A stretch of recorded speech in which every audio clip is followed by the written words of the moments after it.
Bismillahirrahmanirrahim and Assalamu alaikum. In today's class, we are going to start new topic that is combinational circuit. We are following book flight global edition. Combinational circuits क्या होते हैं class हमारे पास वो हम देख लेंगे कुछ topics है जो हम कवर करेंगे और कॉम्बिनेशनल सर्किट्स बेसिकली जो है वो जो हमने मेरे से पहले कवर किया हुआ है SOP एंड POS एंड और इन्वर्ट लॉजिक्स जो हमने पढ़ी है कॉम्बिनेशनल सर्किट उसी का समझें एक उन तमाम लॉजिक्स को आप एक कैटेगरी में डाल दें तो उस कैटेगरी का नाम ब्रॉड वे में हम उसको कॉम्बिनेशनल लॉजिक कहते हैं और कॉम्बिनेशनल लॉजिक क्या होते हैं बेसिकली एंड और इन्वर्ट लॉजिक्स होती है तो these are the topics that we have to cover in under combinational logic circuit heading.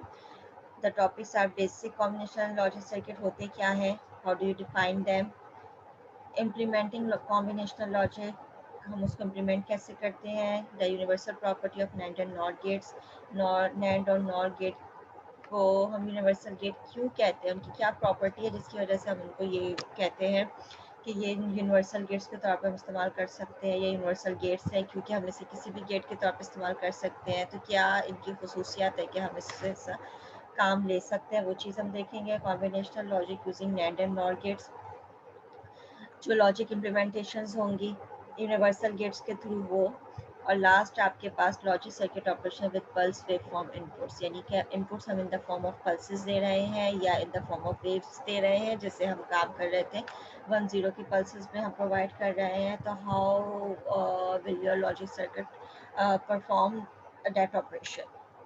So let's start with a very basic introduction of combinational logic circuits. What are they? In previous lectures, sum of products and product of sum implementations were learned, which are basic forms of combinational circuit. तो combinational circuit की या combinational logic की जो basic form है, basic वो basically वही SOP और POS जो हम पढ़ते हुए आ रहे हैं, वो हमारे पास उसके basics इसकी वही है. When logic gates are connected together to produce a specified output for certain specified combinations of input variables with no storage involved, the resulting circuit is in the category of combinational logic. Combinational logic वो logics होती हैं जो कि एक particular combination of inputs के लिए आपको output provide करें.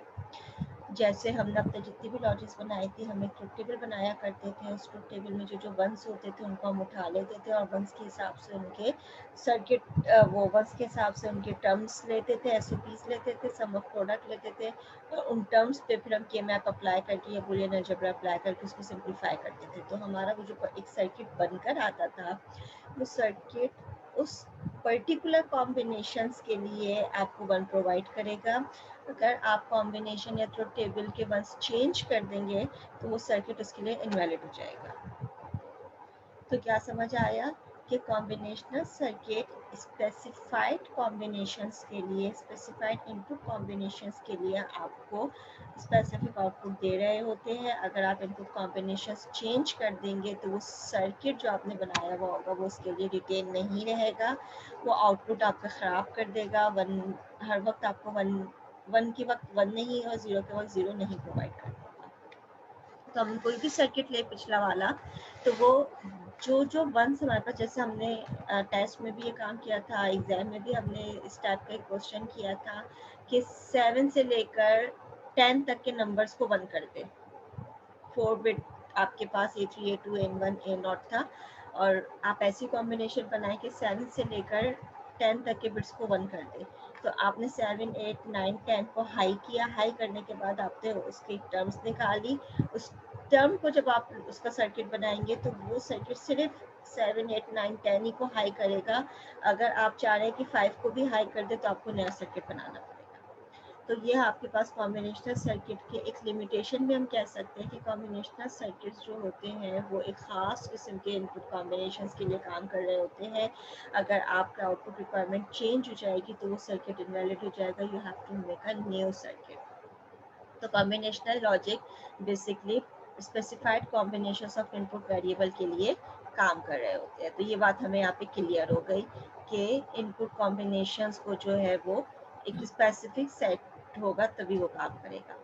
विथ नो स्टोरेज इन्वॉल्व, आगे हमारे class with no storage involve. हमारे पास एक सर्किट्स होते हैं जो इस वक्त हम पढ़ रहे हैं कॉम्बिनेशनल सर्किट्स। एक और सर्किट्स होते हैं जिनको हम कहते हैं सिक्वेंशियल सर्किट्स।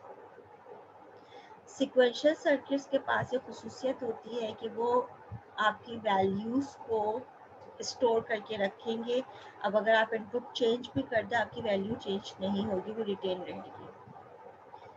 जैसे हमारे पास रैम होता है, रैम के अंदर जो आप वैल्यू डाल देते हैं वो वैल्यू रहती है अनटिल एंड अनलेस आप उस पर कोई और न्यू वैल्यू फीड ना कर दें। तो सिक्वेंशियल सर्किट्स की खास बात ये होती है कि वो स्टोरेज एलिमेंट्स के तौर पर इस्तेमाल हो रहे होते हैं। रैम जो है अगेन फ्लिप फ्लॉप या लैचेस से मिलकर बनता है। रैम के पास ये खुसूसियत होती है कि वो वैल्यूज़ को स्टोर करके रखता है। रैम बहुत सारे फ्लिप फ्लॉप से मिलकर बनते हैं और हर एक फ्लिप फ्लॉप के पास ये खुसूसियत होती है कि वो एक एक बिट को स्टोर करके रख सकते हैं। तो ऐसे जो एलिमेंट जो स्टोर कर सकते हैं, जो इनपुट पे डिपेंडेंट ना हो, इनपुट कॉम्बिनेशन, एक कॉम्बिनेशन आया उसने वो वैल्यू को स्टोर कर लिया 1 या 0।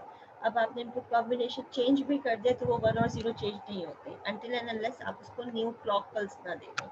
ठीक है, तो ऐसे सर्किट्स जिनका आउटपुट चेंज ना हो इनपुट चेंज करने की सूरत में वो स्टोर करके रखे, उनको हम सिक्वेंशियल सर्किट्स कह रहे होते हैं। वो हमारे पास ऐसे स्टोरेज एलिमेंट्स यूज हो रहे होते हैं। कॉम्बिनेशनल सर्किट के लिए अगर आप आउटपुट रिटेन करना चाह रहे हैं तो इनपुट को भी रिटेन करके रखना ज़रूरी है। अगर आप इनपुट चेंज कर देंगे तो आउटपुट चेंज हो जाएगा, तो इसका मतलब आप इसका एज एन स्टोरेज एलिमेंट इस्तेमाल नहीं कर सकते। तो कॉम्बिनेशनल सर्किट्स वो सर्किट्स होते हैं जो अपने पर्टिकुलर इनपुट कॉम्बिनेशंस पे डिपेंड कर रहे होते हैं। If you change the input combination you will get different output आपका चेंज हो जाएगा। And these are not used as storage element, इसमें किसी किस्म का कोई स्टोरेज एलिमेंट मौजूद नहीं होता। In combinational logic, the output level is at all times dependent on the combination of input. तो जब तक आपको आउटपुट को रिटेन रखना चाह रहे हैं आपको इनपुट को सेम रखना पड़ेगा। इनपुट आप डिफरेंट कॉम्बिनेशन प्रोवाइड करेंगे तो आउटपुट आपका चेंज हो जाएगा। This SOP implementation is called AND-OR logic and is the basic form for realizing standard Boolean functions. SOP implementation जो है वो आपके पास एंड और लॉजिक है और वो आपके पास बूलियन फंक्शन जो हम इम्प्लीमेंट कर रहे होते हैं उसकी बेसिक फॉर्म है। कुछ बेसिक कॉम्बिनेशनल सर्किट्स हैं क्लास आपके पास, एक है एंड और लॉजिक, एक है एंड और इन्वर्ट लॉजिक, एक है एक्स और लॉजिक, एक है एक्स नॉर लॉजिक। ये 4 लॉजिक्स हैं आपके पास जिसको आप as a combinational logic circuits implement कर सकते हैं। ये बेसिक 4 इम्प्लीमेंटेशन है। एक है and or logic. And or logic में क्या होगा, आपका पूरा सर्किट जो है वो एंड और लॉजिक पे डिपेंड कर रहा होगा। जैसे मुझे A B plus C D चाहिए तो ए बी एंड हो गया, सी डी एंड हो गया आपस में, और इन दोनों का आपने और किया। This is the end or logic. ये जो इक्वेशन होती है इसको हम पढ़ चुके हैं बहुत दफ़ा, इसको हम सम ऑफ प्रोडक्ट कह रहे होते हैं, यानी कि हर एक टर्म आपस में प्रोडक्ट हो रही होगी और ये टर्म्स आपस में जो है वो सम और हो रही होगी। तो ए बी सी डी के कॉम्बिनेशंस बनाए। इसका ट्रुथ टेबल क्या होगा कि ए बी सी डी के तमाम पॉसिबल कॉम्बिनेशंस बनाए, ए बी और सी डी को आपने एंड कर दिया, उसके बाद जब इन दोनों को और किया तो एक एक्स आउटपुट आ गया। ये जिस पर्टिकुलर कॉम्बिनेशंस पे 1 दे रहा है ये सर्किट इन्हीं कॉम्बिनेशंस के लिए 1 प्रोवाइड करेगा। If you change the output, अगर आपको किसी और कॉम्बिनेशन के लिए 1 चाहिए तो ये सर्किट आपका चेंज हो जाएगा। An AND or circuit directly implements an SOP expression assuming the complements if any variables are available. अगर कोई complement available होगा तो वो भी हम इसका पार्ट बना देंगे। The operation of the AND or circuit is stated as जो भी आपको फिगर दी हुई है। इस पूरे फिगर को हम इस तरीके से कह सकते हैं कि for a 4 input AND or logic circuit, the output X is high if both input A and B are high और both input C and D are high. अगर ए और बी एक साथ हाई हो जाएंगे या सी और डी एक साथ हाई हो जाए तो आपके पास आउटपुट हाई हो जाएगा। एक और बेसिक सर्किट होता है जिसको क्लास हम कहते हैं एंड और इन्वर्ट लॉजिक। सिंपल हमने क्या किया, जो एंड और लॉजिक था उसके आगे एक इन्वर्टर लगा दिया, तो जो एसओपी था वो पीओएस में कन्वर्ट हो गया। एसओपी और पीओएस में क्या फ़र्क है, एसओपी आपके पास 1 आउटपुट आप उसमें पढ़ते हैं और प्रोडक्ट ऑफ सम्स में आप 0 आउटपुट को मॉनिटर कर रहे होते हैं। तो basically POS is the inverted version of SOP. तो अगर आप अपने एसओपी जो बेसिक सर्किट है उसके आगे इन्वर्टर लगा दे तो पीओएस का बेसिक सर्किट बन जाएगा। That is when the output of an AND OR circuit is complemented inverter it results an AND और इन्वर्ट सर्किट। तो ओवरऑल सर्किट जो होगा आपके पास वो कॉम्बिनेशनल सर्किट कहलाएगा, और जो लॉजिक इम्प्लीमेंट हुई हुई है उस पर एंड और इन्वर्ट लॉजिक इम्प्लीमेंट हुई हुई है, another basic logic. Recall that AND or logic directly implements SOP expression. AND or logic जो होता है वो SOP को implement कर रहा होता है। POS expression जो होता है वो AND और invert logic के through implement हो रहा होता है। A B plus C D जो अभी हमने थोड़ी देर पहले लॉजिक देखा था, जब आप इसका होल इन्वर्ट कर देंगे क्लास तो अगेन ये आपके पास A bar plus B bar C bar plus D बार, यहाँ पे क्लास हमने डी मॉर्गन अप्लाई कर दी है। डी मॉर्गन क्या कहता है कि जब आपके पास होल बार आ रहा है तो ए बी के ऊपर बार आ जाएगा, यानी इसकी जो इंडिविजुअल टर्म्स है इसके ऊपर बार आ जाएगा। ये जो प्लस साइन है ये डॉट साइन में चेंज हो जाएगा, और सी डी के ऊपर भी जो है वो बार आ जाएगा। This is how D Morgan's work. तो जब मैं बेसिकली एसओपी से पीओएस की तरफ जा रही हूँ, तो एसओपी से पीओएस की तरफ जाने में लॉजिकल डायग्राम में तो हमने इन्वर्टर ऐड कर दिया। जब हम इसके एक्सप्रेशन निकाल रहे हैं तो हम किस तरीके से इसको समझेंगे कि डी मॉर्गन अप्लाई करने के बाद A B plus C D के ऊपर जो होल बार था वो A B bar dot C D bar हो गया। अब ए बी के ऊपर जो होल बार है जब हम इसको रिप्लेस करेंगे या इस पर दोबारा डी मॉर्गन लगाएंगे तो ए बी होल बार की जगह ये ए बार प्लस बी बार बन जाएगा। तो एक डी मॉर्गन लॉ हमने इसके ऊपर लगा दिया, ये डॉट अपनी जगह पे रहेगा क्योंकि उसके ऊपर बार नहीं है तो इस पर अप्लाई भी नहीं हो सकता। फिर सी और डी बार जो है इसके ऊपर आ जाएगा आपके पास सी बार प्लस डी बार। तो क्लास ये आपके पास एक्सप्रेशन बन गया। A B plus C D whole bar का जब आपने डी मॉर्गन अप्लाई किया तो A B bar plus C D bar, फिर इन दोनों पे दोबारा डी मॉर्गन अप्लाई होगा तो ए बार प्लस बी बार सी बार प्लस डी बार। आपके पास पी ओ एस की जो इक्वेशन है वो आपके पास आगे। इसका मतलब है जब आप एस ओ पी के आगे सर्किट में डायग्राम में इन्वर्टर लगाएंगे तो वो बेसिकली एक्सप्रेशन जब आप बनाएंगे तो वो कॉस्ट का ही रिटर्न आ रहा होगा। तो हमने ये देख लिया कि कॉम्बिनेशनल सर्किट का एक बेसिक सर्किट एसओपी इम्प्लीमेंटेशन है, दूसरा बेसिक सर्किट एंड और इन्वर्ट लॉजिक या पीओएस इम्प्लीमेंटेशन है। For a 4-input AND or invert logic circuit, the output X is low if both input A and B are high. A और B अगर दोनों high होगा तो X लो हो जाएगा, या C और D अगर दोनों हाई होगा तो आउटपुट लो हो जाएगा। It is the controversial of the previous one. Previous में क्या था कि ए और बी अगर दोनों हाई होगा तो आउटपुट हाई हो जाएगा, या सी और डी अगर दोनों हाई हो जाएगा तो आउटपुट हाई हो जाएगा। यहाँ पे ये है कि ए और बी अगर दोनों हाई हो जाएगा तो आउटपुट लो हो जाएगा, and for C and D as well. Third combinational circuit होता है class exclusive or logic. Exclusive or या जॉर लॉजिक जिसको हम कह रहे होते हैं, it is again an implementation of and और invert logic. And or logic जो आपने सीखी है A B bar plus A bar B, ये बिल्कुल वही काम करता है जो आपके पास जॉर सैंपल काम कर रहा होता है। जॉर सैंपल यूज कर लें, या इसको अगर आप बेसिक इक्वेशन में लेके जाए, ये तो ड्राइव फॉर्म है, बेसिक इक्वेशंस में लेके जाए, बेसिक गेट्स में लेके जाए तो एंड इन्वर्टर और गेट यूज करते हुए आप जॉर का ऑपरेशन अचीव कर सकते हैं। तरीका क्या होगा कि जब आप एक्सॉर इम्प्लीमेंटेशन करेंगे या जॉर सर्किट बनाएंगे, consider a type of gate with in own unique sample, ठीक है, though it is actually a combination of two and gates. दो एंड गेट्स चाहिए होंगे आपको, एक और गेट चाहिए होगा और दो इन्वर्टर्स चाहिए होंगे। यहाँ पे आप देखें B bar A bar, you are using two inverters here. A B bar एक एंड गेट हो गया, ए बार बी दूसरा एंड गेट हो गया, दो एंड गेट्स हो गए और एक और गेट हो गया। तो 5 गेट्स यूज करते हुए आप जॉर लॉजिक को हासिल कर सकते हैं। तो ये वाला सर्किट बिल्कुल वही आउटपुट देगा जो जॉर का एक इंडिविजुअल गेट आउटपुट देगा। तो एक्सॉर लॉजिक या जॉर लॉजिक भी कॉम्बिनेशनल लॉजिक कहलाती है। क्यों?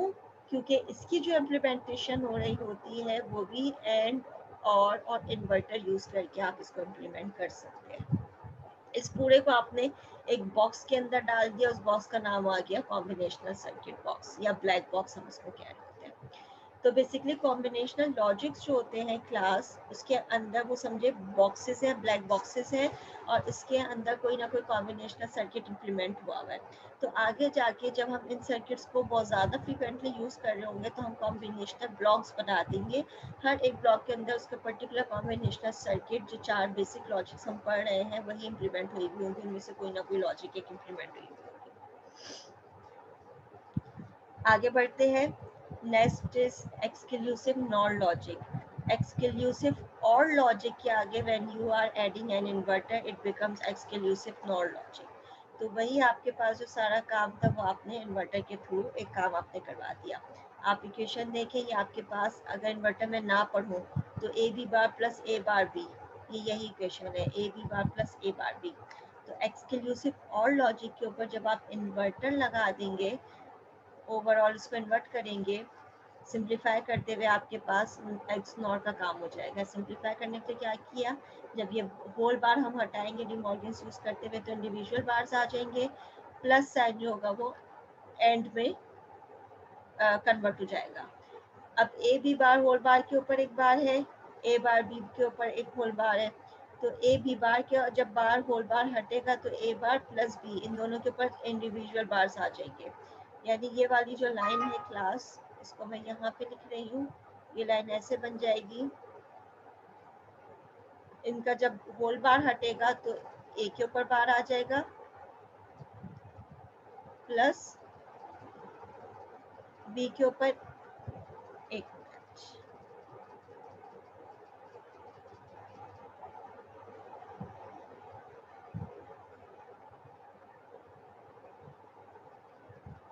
बी के ऊपर एक बार जो है ऑलरेडी मौजूद है स्मॉल बार, और एक बार जो है ये होल बार जब हटेगा तो इसकी वजह से आ जाएगा। मैं फिर रिपीट कर रही हूँ, मैंने इस वाले पार्ट को ए बी बार को अभी खोला है, तो ए बी बार के ऊपर जो होल बार है जब ये टूटेगा तो ए के ऊपर भी आएगा, बी के ऊपर भी आएगा, तो नतीजतन ए के ऊपर एक बार हो जाएगा, बी के ऊपर दो बार आ जाएंगे, और इनके दरमियान जो प्रोडक्ट का साइन है यानी डॉट वो और में कन्वर्ट हो जाएगा। इसी तरीके से आगे देखें, ए बार बी होल बार, तो ए बार के ऊपर दो बार आ जाएंगे, एक बार इसका अपना है, एक इसका डिमॉर्गन की वजह से आया है। डॉट जो है वो और में कन्वर्ट हो जाएगा और बी के ऊपर भी एक अदद बार आ जाएगा।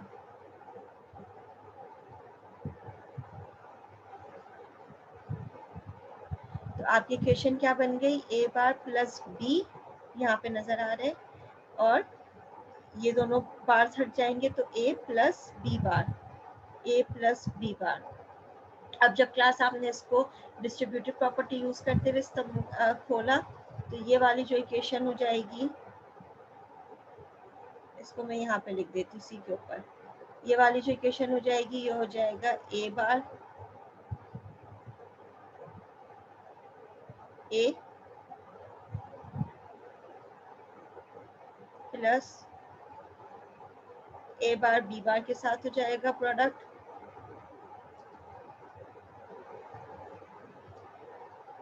ए बार बी बार।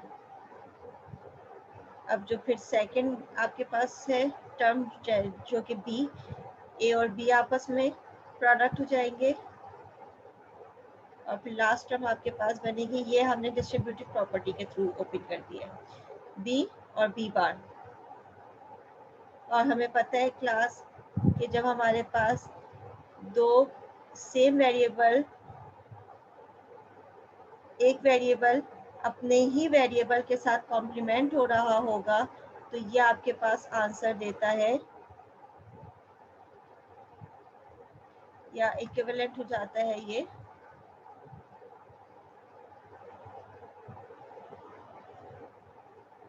जीरो के। इसी तरीके से बी और बी बार जो है वो चूंकि एक दूसरे का कॉम्प्लीमेंट प्रोवाइड कर रहे हैं तो ये हो जाएगा आपके पास जीरो अगेन। तो इसका मतलब इक्वेशन क्या बच गई, A bar B bar plus A B. तो क्लास ये चीज़ हमने देखी कि जब हमने जोर लॉजिक के आगे इन्वर्टर लगा दिया तो इट बिकम्स एक्सनॉर लॉजिक, और एक्सनॉर लॉजिक की जो बेसिक लॉजिक इक्वेशन आ गई आपके पास, वो आपके पास A bar B bar plus A B आ गई, और जब आप इसको इम्प्लीमेंट करेंगे तो ए बार बी बार के आगे आपने इन्वर्टर लगा दिया, तो ये भी आपके पास एज एन एक्सनॉर काम करेगा। जोर के आगे अगर आप इन्वर्टर लगा दें या अगर आप इसका सर्किट दोबारा बना दें तो ये भी एक्सनॉर के तौर पे आपके पास काम करेगा। तो क्लास ये चीज़ हमने देखी, 4 बेसिक लॉजिक्स कॉम्बिनेशंस देख लिए। एक है आपके पास एंड और लॉजिक, एक है आपके पास एंड और इन्वर्ट लॉजिक, एक है जोर लॉजिक, एक है XNOR logic. Now quickly let's discuss this example. In a certain chemical processing plant, a liquid chemical is used in a manufacturing process. एक chemical processing plant है जिसमें liquid जो है वो manufacturing process में जो है liquid chemical use हो रहे हैं। The chemical is stored in 3 different tanks. 3 different tanks में हमने chemicals रखे हुए हैं। A level sensor in each tank produces a high voltage when the level of chemical in the tank drops below a specified point. एक खास point से जब level down हो जाएगा तो ओवरऑल लेवल सेंसर आपको हाई प्रोड्यूस कर देगा, यानी ए के पास एक सेंसर लगा हुआ है यहाँ पे इस पोजीशन पे, इससे लेवल थोड़ा सा डाउन हो जाएगा तो आपके पास ए हाई बजर हो जाएगा। बी का भी एक लेवल है, बी जब अपने लेवल से डाउन होगा तो ये भी हाई प्रोड्यूस करेगा, सी जब अपने लेवल से डाउन होगा तो ये भी हाई प्रोड्यूस करेगा।